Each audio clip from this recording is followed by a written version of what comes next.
Welcome to தாய் தமிழ் கதைகள் channel. புத்தகம் வாசித்தல் ஒரு நல்ல பழக்கம். இந்த சேனலில் புத்தகத்தில் இருக்கின்ற மாதிரியே பகிர்ந்திருக்கிறோம். கேளுங்க, லைக் அண்ட் சப்ஸ்கிரைப் பண்ணி எங்களுக்கு உங்களோட ஆதரவு கொடுங்க. புது வெள்ளம். அத்தியாயம் 7. சிரிப்பும் கொதிப்பும். அரசுரிமையை பற்றி பழுவேட்டரையரின் வார்த்தைகளை கேட்டதும் வந்தியத்தேவன் உடனே ஒரு முடிவுக்கு வந்தான். அரசுரிமையை பற்றி இவர்கள் என்ன பேசப் போகிறார்கள்? இவர்கள் யார் பேசுவதற்கு? இந்த கூட்டத்தில் நடக்கப் போவதை அறிந்து கொண்டே தீர வேண்டும். இங்கேயே உட்கார வேண்டியதுதான். இதைக் காட்டிலும் வசதியான இடம் வேறு கிடையாது. ஆழ்வார்க்கடியான் எப்படியாவது போகட்டும். அவனைப் பற்றி நமக்கு என்ன கவலை?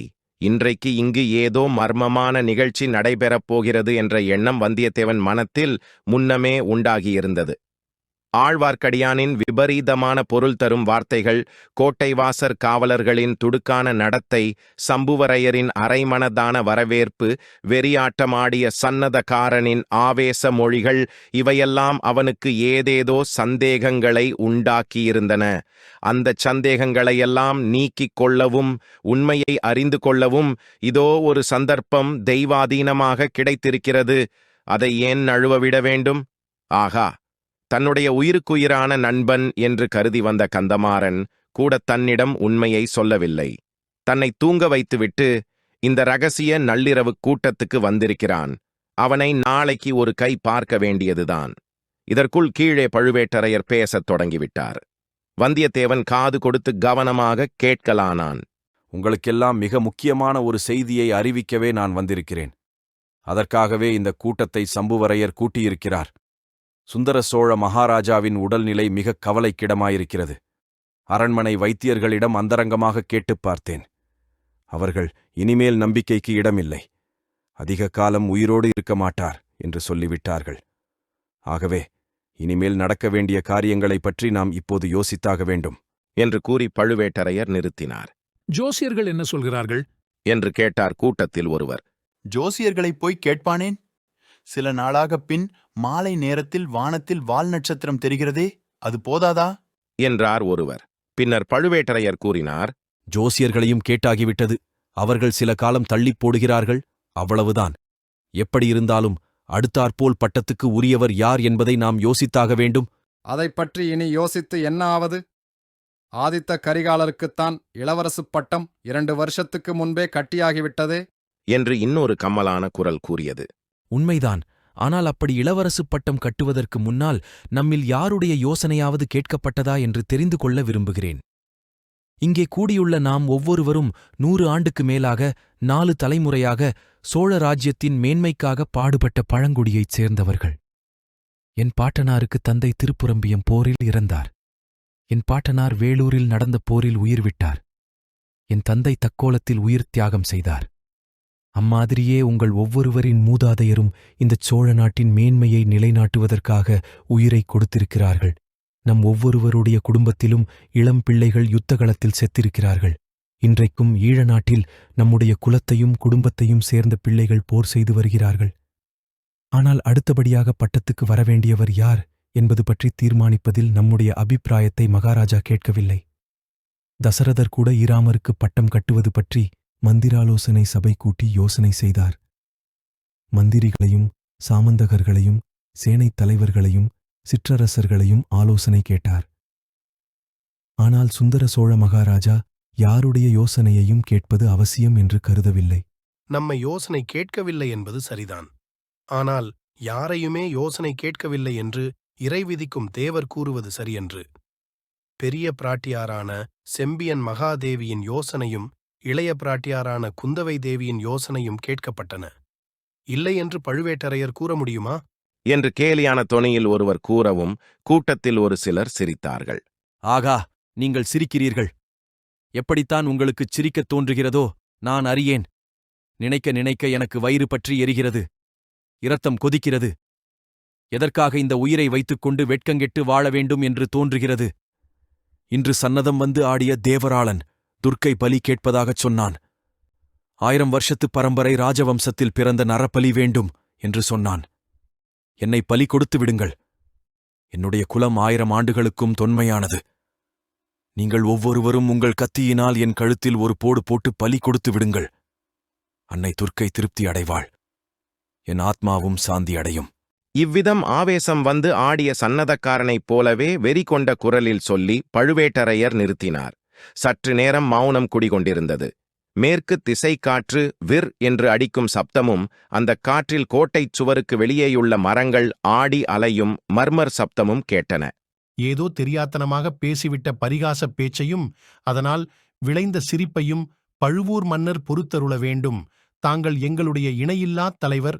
தாங்கள் இட்ட கட்டளையை நிறைவேற்ற இங்குள்ளவர் அனைவரும் சித்தமாயிருக்கிறோம். தாங்கள் காட்டிய வழியில் நடக்கிறோம். தயவு செய்து மன்னித்துக் கொள்ள வேண்டும் என்று சம்புவரையர் உணர்ச்சியுடனே கூறினார்.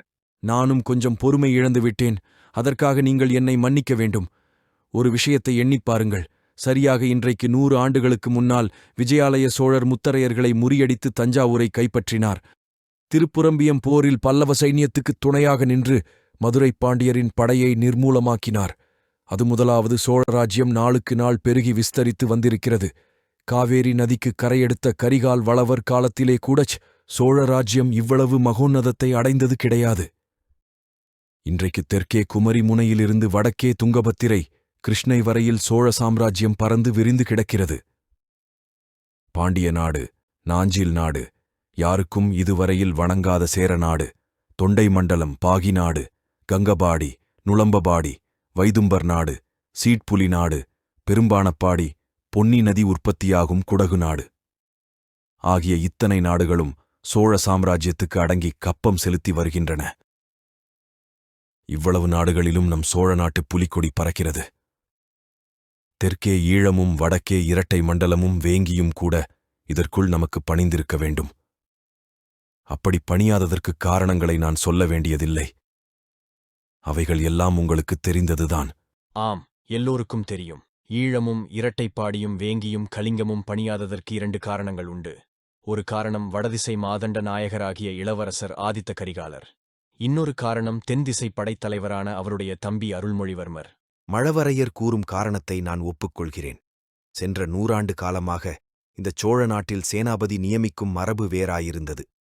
பல யுத்தங்களில் ஈடுபட்டு அனுபவம் பெற்ற வீராதி வீரர்களையே படைத்தலைவர்களையும் மாதண்ட நாயகர்களாகவும் நியமிப்பார்கள். ஆனால் இப்போது நடந்திருப்பது என்ன? மூத்த இளவரசர் வடதிசைச் சேனையின் சேனாபதி. அவர் என்ன செய்கிறார்? இரட்டை மண்டலத்தின் மீதும் வேங்கி நாடு மீதும் படையெடுத்துப் போகவில்லை. காஞ்சிபுரத்தில் உட்கார்ந்து கொண்டு பொன் மாளிகை கட்டிக் கொண்டிருக்கிறார்.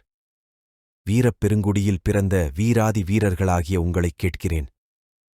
இதற்கு முன்னால் தமிழகத்தில் எந்த மன்னராவது தாம் வசிப்பதற்குப் பொன்னால் மாளிகை கட்டியதுண்டா? உலகமெங்கும் புகழ் பரப்பி இப்போது கைலாசவாசியாயிருக்கும் மதுரையும் ஈழமும் கொண்ட பராந்தக சக்கரவர்த்தி கூட தாம் வசிப்பதற்கு பொன் மாளிகை கட்டிக்கொள்ளவில்லை. தில்லைச் சிற்றம்பலத்துக்குத்தான் பொன் கூரை வேய்ந்தார். ஆனால் இளவரசர் ஆதித்த கரிகாலர் தாம் வசிப்பதற்கு காஞ்சிபுரத்தில் பொன் மாளிகை கட்டுகிறார். பல்லவ சக்கரவர்த்திகள் தலைமுறை தலைமுறையாக வாழ்ந்து ராஜ்யபாரம் புரிந்த அரண்மனைகள் இவருடைய அந்தஸ்துக்குப் போதவில்லையாம். பொன்னிழைத்த அரண்மனை கட்டுகிறார். ரத்தினங்களையும் வைடூரியங்களையும் அப்பொன் மாளிகைச் சுவர்களில் பதிக்கிறார். கங்கபாடி, நுளம்பபாடி, குடகு முதலிய நாடுகளில் வெற்றியடைந்து கைப்பற்றிக் கொண்டு வந்த பொருளில் ஒரு செப்புக்காசாவது தலைநகரிலுள்ள பொக்கிஷ சாலைக்கு அவர் இதுவரை அனுப்பவில்லை. பொன்மாளிகை கட்டி முடிந்துவிட்டதா? ஆம், முடிந்துவிட்டது என்று என்னுடைய அந்தரங்க ஒற்றர்கள் மூலம் அறிந்தேன்.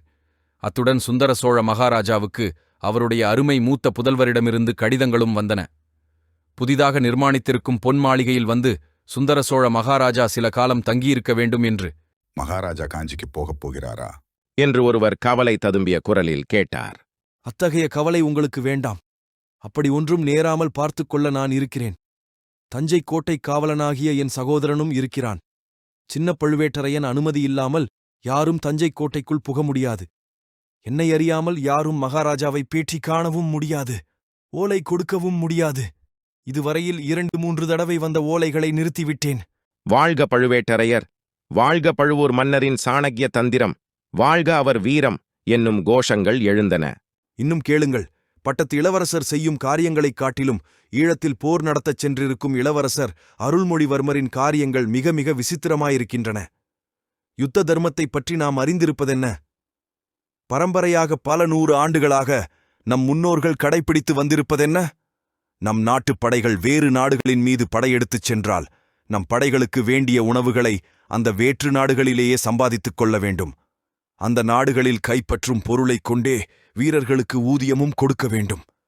மிகுந்த பொருளை தலைநகரில் உள்ள அரசாங்க பொக்கிஷத்துக்கு அனுப்பி வைக்க வேண்டும். ஆனால் இளவரசர் அருள்மொழிவர்மர் என்ன செய்கிறார் தெரியுமா? ஈழ நாட்டில் உள்ள நம் போர் வீரர்களுக்கெல்லாம் இங்கிருந்து கப்பல்களில் உணவு அனுப்பி வைக்க வேண்டுமாம்.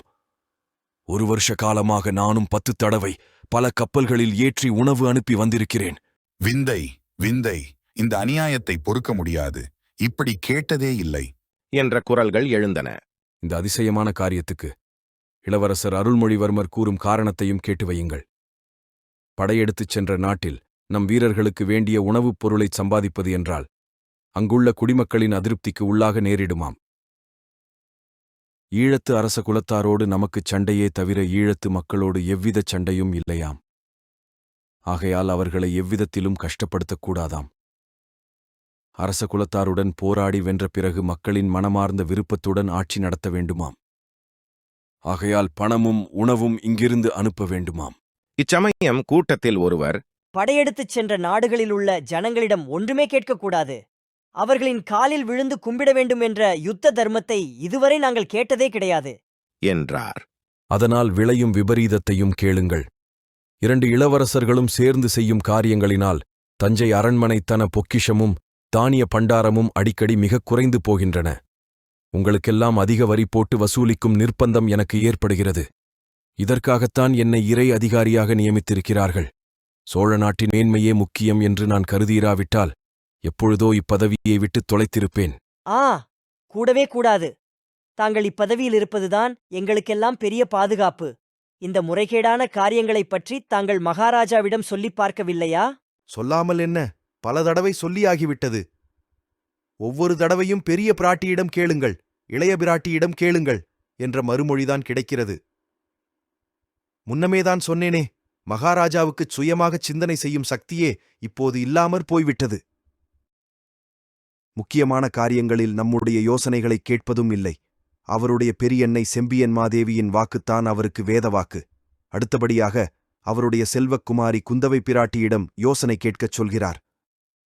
ஈராஜ்ய சேவையில் தலைநரைத்துப் போன நானும் மற்ற அமைச்சர்களும் அந்த சின்னஞ்சிறு பெண்ணிடம் கொள்ளிடத்துக்கு வடக்கேயும் குடமுருட்டிக்குத் தெற்கேயும் சென்றறியாத பெண்ணிடம் யோசனை கேட்பதற்குப் போய் நிற்க வேண்டும். எப்படி இருக்கிறது கதை? இந்தச் சோழ ராஜ்யம் ஆரம்பமான காலத்திலிருந்து இப்படி ஈராஜ்ய காரியங்களில் பெண்கள் தலையிட்டதாக நாம் கேள்விப்பட்டதில்லை.